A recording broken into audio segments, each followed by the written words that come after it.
আসসালামু আলাইকুম। কেমন আছেন সবাই? আশা করি ভালো আছেন সকলেই। যে যেখানে থাকুন সুস্থ থাকুন এই কামনাই করি। আজকে সকাল সকালে একটু মোছামুছি করলাম।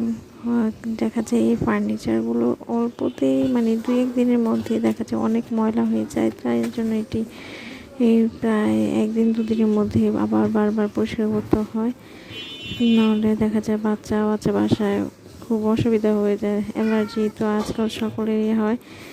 তো এগুলো পরিষ্কার করতে করতে হঠাৎ আমার একটা জিনিস চোখে পড়লো যে এই যে শোকেজের মধ্যে আমার এটা পরিষ্কার করতে যাচ্ছিলাম, তো তখন আমার চোখে পড়লো এখানে আমার বানানো কিছু জিনিস আছে। তো এগুলো সবগুলোই দেখা গেছে আমি বিয়ের আগে বানিয়েছিলাম। এই যে যে শোপিসগুলো মানে টপ বা ফ্লাওয়ার দেখতে পাচ্ছেন, আমি দেখিয়ে দেবো এক এক করে, সবগুলো দেখাবো। এই তো এখানে যা যা আমি রেখেছি সবগুলোই আমার বিয়ের আগে, কারণ বিয়ের পর আর আমি কোনো সময়ই পাই না, এমন হয়ে গেছে আমার অবস্থা। এই যে এখানে যেটা দেখছেন একটা বোতলের মধ্যে করেছিলাম, এটা এইগুলো সবগুলোই এগুলো কাগজ দিয়ে করা, এগুলো কাগজ দিয়ে করা, কিন্তু এটা আবার ক্লে দিয়ে করছিলাম। এই ফ্লাওয়ারটা পদ্ম ফ্লাওয়ার, অনেক সুন্দর। এখন গ্লাসের ভিতরে জানি না কেমন দেখা যাচ্ছে। এই যে আরেকটা বোতলের মধ্যে আছে।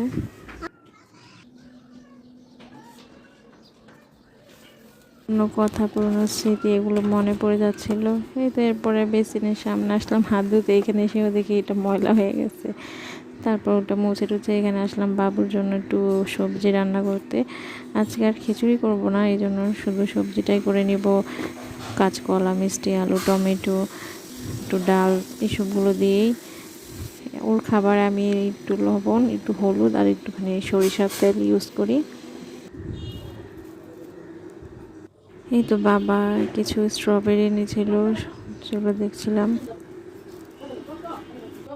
মাশাআল্লাহ, স্ট্রবেরিগুলো খেতেও মজা হয়েছে, দেখতে যেমন সুন্দর তেমনি খেতেও মজা। এগুলো সব ধুয়ে নিয়েছিলাম ইফতারের জন্য। ইফতারে কিছু খাবো আজকে, এই জন্যই ধুয়ে রাখছিলাম। তো এরপরে একটা শরবত বানাবো, যেখানে দই লাগবে। তো এটা আমার ঘরে পাতানো দই।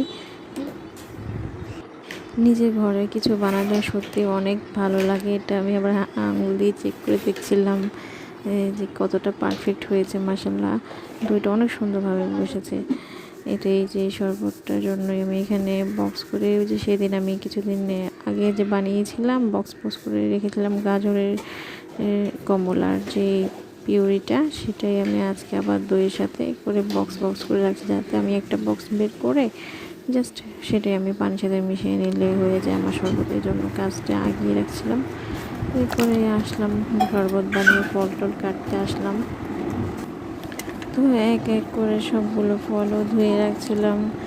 আর রোজার দিন আসলে যতটা মনে করি যে কাজ নেই, কিন্তু কাজ কিন্তু কম হয় না, কাজ থাকেই। এগুলো টুকটাক করতে করতেও দেখা যায় বেলা গড়িয়ে যায়। তো এই তো আমি এখানে আরেকটা শরবত জন্য আমি এখানে শরবত বানিয়ে নিচ্ছিলাম সেই দই আর গাজরের মিক্সিংটা থেকে।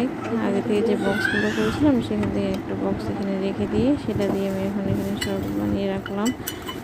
একটু এরপরে আমি এই যে ফলগুলো কেটে রেখে দিলাম এখানে গাজর, আঙ্গুর, শসা, পেয়ারা এগুলোই কেটে রেখেছি। বেশি কিছু আজকে আর করবো না। আর থাকবে সামান্য একটু বুট পেঁয়াজও থাকবে। এই তো এই ছিল আজকের ব্লগ, এতটুকুই। তারপরে আমি একটু ঘরটা মুছলাম, কারণ ডাকাটির পর দেখা যায় একটু নোংরা হয়ে যায়। কিন্তু এখন সব চকচক করছে মোছামুছি করার পর। এই তো কাপড়, একটু বাবুর কাপড় ছিল, সেগুলো ধুয়ে নিলাম। সেগুলো নাড়তে গিয়ে দেখুন কি দেখলাম। আমার এটা যতবার আমি বারান্দায় আসি ততবারই দেখলাম আমার মনটা যেন ভরে যায় একেবারে। এগুলো হচ্ছে মরিচ, কাঁচা মরিচ ছিল, এগুলো আমি শুকিয়ে নিয়েছি বাজার থেকে আনা মরিচের থেকে। দেখতে অনেকটা সুন্দর হয়েছে মাশাআল্লাহ। মানে কালারটা অনেক সুন্দর হয়, নিজের ঘরের জিনিসই আলাদা। এই তো সবাই ভালো থাকবেন, সুস্থ থাকবেন, আমার জন্য দোয়া করবেন। আল্লাহ হাফেজ।